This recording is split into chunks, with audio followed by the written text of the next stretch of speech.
Hello and welcome to Phantom Forces Weapons Spotlight, a series where I give a more subdued and informative look on the weapons of Phantom Forces. In this episode, I'll be covering the MP5K. The MP5K is a PDW unlocked by default at rank 0. It deals 30 damage up to 50 studs and falls off to 17 damage by 80 studs. It fires at 900 RPM with a standard 1x body multiplier and 1.4 times head multiplier. The muzzle velocity is 2000 studs per second and the penetration depth is 0.5 studs. Here is a shots to kill table. It has low to medium recoil that's mostly mono recoil, and it holds 30 rounds in a magazine with 120 rounds in reserve of 9mm rounds. The reload speed is 2 seconds and the empty reload speed is 2.7 seconds. It has an above average 15 walk speed and an okay 18 aim speed. The MP5K is a very solid close range weapon you get right as you start playing the game, and it kinda works up to medium range.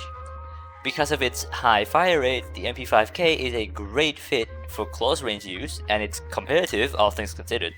The reload speed is quite fast and you move pretty fast with it at 15 walk speed. Now, I also said earlier that it only kinda works at medium range, and that's because if you refer back to the shots to kill table, it loses damage very quickly.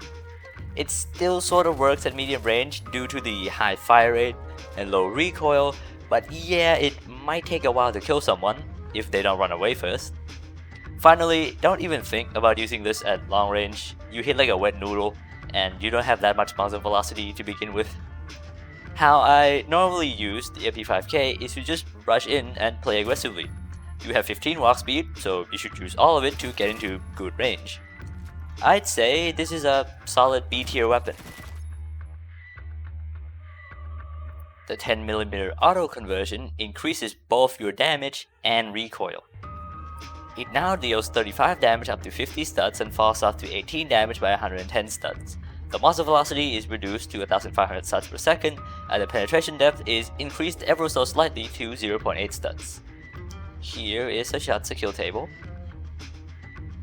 It now has medium to high recoil with all the recoil increase going into camera recoil, and it now holds 30 rounds in magazine with 120 rounds in reserve of 10mm auto rounds.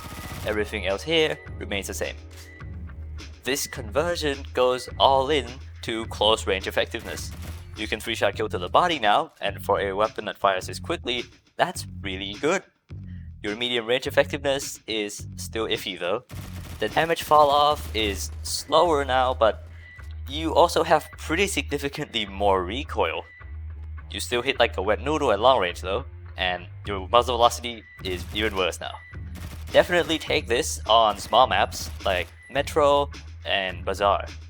I'd give this conversion a high B tier.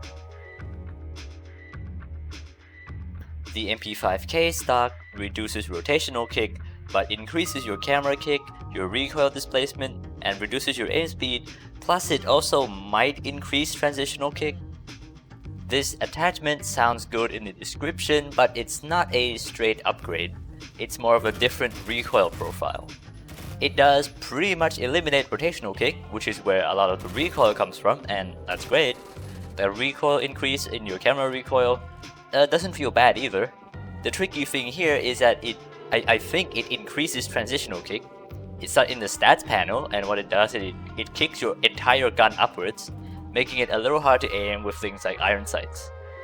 The other thing about transitional kick is that it's also much harder to deal with than rotational kick. I've tested stock with potato grip compared to no stock with pistol grip, and I found that the latter feels better. Some people do like the stock recoil better though, so check it out for yourself and see which one you prefer. Burst grouping reduces your camera kick but locks your gun to burst and semi-auto only.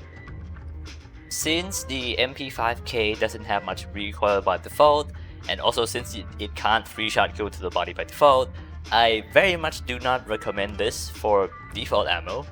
I do, however, recommend this if you're using the 10mm auto conversion, as that one can 3-shot body shot, and it also does have pretty high recoil that warrants using this attachment. And that concludes this episode of Phantom Force's Weapon Spotlight.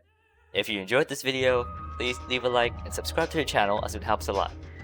Thank you for watching, and see you next time.